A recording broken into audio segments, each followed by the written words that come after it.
Welcome to Democracy Now!, democracynow.org, The War and Peace Report. I'm Amy Goodman. President Trump announced on Twitter Saturday he was calling off a secret meeting between himself, the Afghan president, and Taliban leaders that may have led to the withdrawal of thousands of U.S. troops from Afghanistan, although reports raised questions about the meeting's details and who exactly was going to take part. Trump said his decision was due to a Taliban car bomb last Thursday that killed 12 people in Kabul, including a U.S. soldier. Trump also said all further negotiations are being called off. The U.S. and Taliban had appeared close to an agreement after holding 9 rounds of talks in Doha, even though the Afghan government had not taken part in those meetings. The New York Times reports Trump wanted the deal to be announced at the Camp David meeting so he would be perceived as the deal-maker who pulled the peace deal together. But according to the New York Times, Taliban negotiators had agreed to come to the United States only after a deal was announced and only to meet with the American side. There are also questions about why Trump canceled the secret meeting. We'll have more on this story after headlines. At least 44 people are confirmed dead, and the number is expected to soar exponentially as the Bahamas continues to reel from the devastation wrought by Hurricane Durian. More than 70,000 people on Grand Bahama and the Abaco Islands have been left homeless, and thousands remain missing. On Saturday, a cruise ship brought more than 1,500 Bahamians to a port in Florida. But Sunday, more than 100 people seeking aid and refuge in the United States were turned away after boarding a ferry bound for Florida. Before the boat left the Bahamas, passengers were told to disembark if they didn't have visas to enter the United States. This is Renard Oliver, a father who was forced to take his young children off the boat after the announcement. At the last minute like this, it's kind of disappointing. It's hurtful because I'm watching my daughters cry, but yeah, it is what it is. In Tennessee, the FBI is investigating the shooting of an undocumented immigrant by an ICE agent, that's Immigration and Customs Enforcement, during a traffic stop last week. The shooting occurred Thursday at a supermarket parking lot in Antioch after ICE agents attempted to detain an unnamed 39-year-old Mexican man. The man reportedly attempted to flee in a white truck when one of the agents shot him twice. A local news channel has released a closed-circuit video of the incident showing the truck driving away from the scene and one agent raising his firearm and pointing at the truck. The injured man managed to flee the scene but later surrendered to FBI agents and was treated and released from a local hospital. He's not been arrested or charged with a crime. We'll have more on this story later in the broadcast. HuffPost reports the Trump administration's failing to provide legal aid for locked-up migrant children in at least 3 separate jails, a violation of federal law.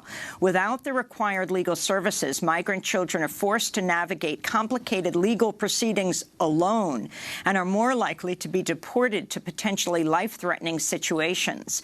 RAICE's executive director Jonathan Ryan told HuffPost, quote, "Our government is engaged in premeditated, deliberate acts of cruelty against children.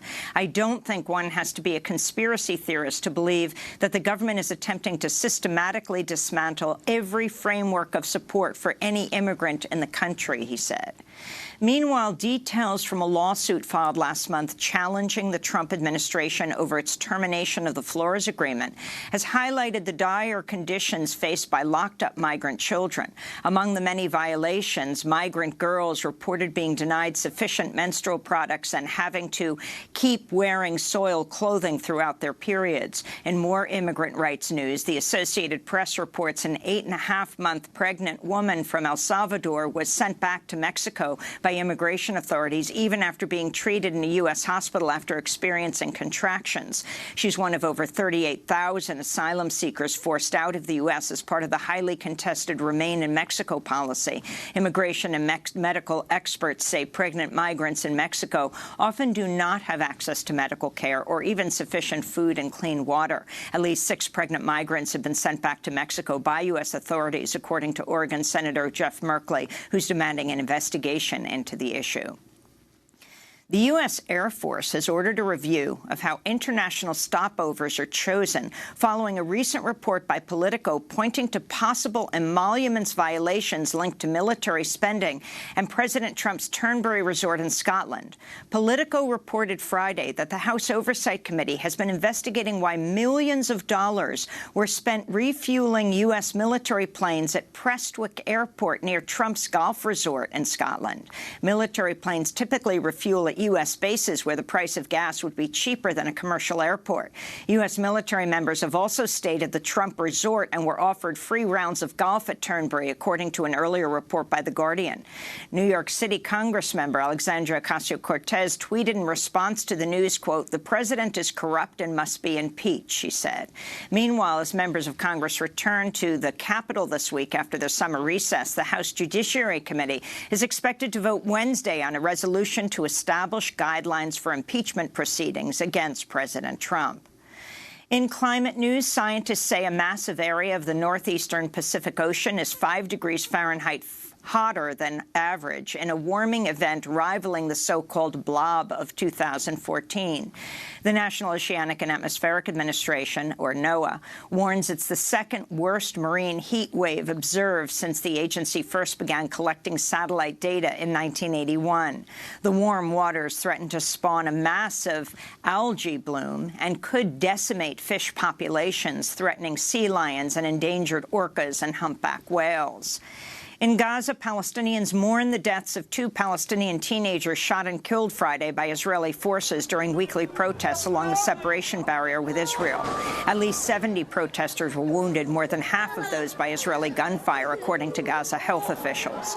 Palestinians have now been demonstrating for 18 months in Gaza under the banner of the Great March of Return, calling for the right to return and an end to Israel's blockade on the besieged territory. In El Salvador, 21-year-old rape survivor Evelyn Hernandez, who was acquitted last month on aggravated homicide charges for having a stillborn birth in 2016, is poised to face a third trial. Hernandez had been sentenced to 30 years in prison in 2017, but that conviction was annulled in August. Salvadoran prosecutors announced last week they'll appeal Hernandez's acquittal. Abortion is illegal in El Salvador. Russia and Ukraine swapped dozens of prisoners Saturday, a move that many are hailing as a major step towards easing tensions between the two nations following Russia's 2014 annexation of Crimea. This is the Ukrainian President, Volodymyr Zelensky. We have agreed on the first stage of unblocking of our dialogue and on the first step in ending the war, the return of our prisoners of war, our soldiers, our sailors, and our territories. Ukrainian filmmaker Oleg Sentsov was one of those freed in the exchange. Amnesty International said in a statement, quote, Oleg Sentsov and many others jailed following Russia's occupation and illegal annexation of Crimea are simply victims of politically motivated prosecution, and they should never have been imprisoned in the first place. While it's a relief they're now free, it's a travesty to see them being used as human bargaining chips in political deals, Amnesty said. In more news from Russia, pro-Kremlin candidates retained their majority in Sunday's local elections but suffered notable losses following weeks of political unrest. The ruling United Russia Party, which backs President Vladimir Putin, lost around a third of its seats in the Moscow legislature. Protesters have been taking to the streets over the summer after opposition candidates in Moscow's city council elections were barred from running. Police arrested thousands of people, including political candidates and opposition leader Alexei Navalny. Navalny urged supporters to vote strategically in the elections to limit the Kremlin's power. Colombia's human rights ombudsman says more than half the country is at risk of violence related to the upcoming local elections. The warning comes after the death of mayoral candidate Karina Garcia, who was brutally murdered along with at least 4 others while campaigning earlier this month in the Cauca region. Meanwhile, 2 more indigenous activists have been killed in recent days. Glably Gomez and Aida Troches, both victims, advocated for indigenous women's rights in the Cauca region. Back in the United States, former South Carolina Governor and Congressmember Mark Sanford has entered the Republican 2020 primary race. He made the announcement Sunday on Fox News ahead of a formal launch later this week. As a Republican Party, we have lost our way, he told Fox News host Chris Wallace. Sanford has highlighted government spending and federal debt as key issues. Sanford's a Trump critic who lost his congressional seat in 2018 after being defeated by a pro-Trump challenger in the primaries. Democrat Joe Cunningham eventually won the seat. Sanford is the third Republican to challenge Trump for the 2020 presidential nomination, joining former Massachusetts Governor William Weld and former Illinois Congressmember Joe Walsh. Sanford, however, will not be able to run in a primary in his own state since the South Carolina Republican Party voted to skip the presidential primary next year to save money and throw the state's support behind the Trump campaign. President Trump is set to appoint another judge to the 11th Circuit Court of Appeals. One of the court's judges said last week he'll take senior status, meaning Trump can appoint a new judge to succeed him. Last month, another judge also announced he'll also become a senior judge. In total, Trump will have appointed 5 of the 12 judges on the court, which covers Alabama, Georgia, and Florida, and hears many civil rights cases as well as death penalty and voting rights cases. Since Trump came into office, he's appointed nearly 1 out of the 4 of the nation's federal appeals court judges. 70% of those are white men. 2 more black transgender lives were claimed over the past week, bringing the total reported number of transgender murders in the U.S. to at least 18 so far this year. In South Florida, the body of 23-year-old B. Love Slater was identified last week after being burned beyond recognition. Her friends told media she'd been threatened on Facebook and targeted because she's transgender. Meanwhile, in Baltimore, 17-year-old Bailey Reeves was fatally shot last Monday. At a vigil organized in her honor, Aya Damons of the transgender rights nonprofit Baltimore Safe Haven called out the cycle of violence against trans women, adding the first step to fighting violence is unity. And in media news, the progressive news site Think Progress shut down Friday after it failed to secure funding. Think Progress was created in 2005 as a project of the Center for American Progress Democratic Party Action Fund, but was editorially independent. Journalist Zach Carter said in a tweet, quote, "The collapse of Think Progress demonstrates the Democratic Party establishment and its donor base have little to no interest in sustaining center-left media outlets, even in the age of Trump. The election of Donald Trump and the rise of an American authoritarian movement seem not to have changed many minds among wealthy Democrats," he said. And those are some of the headlines. This is Democracy Now!, democracynow.org, The War and Peace Report. I'm Amy Goodman.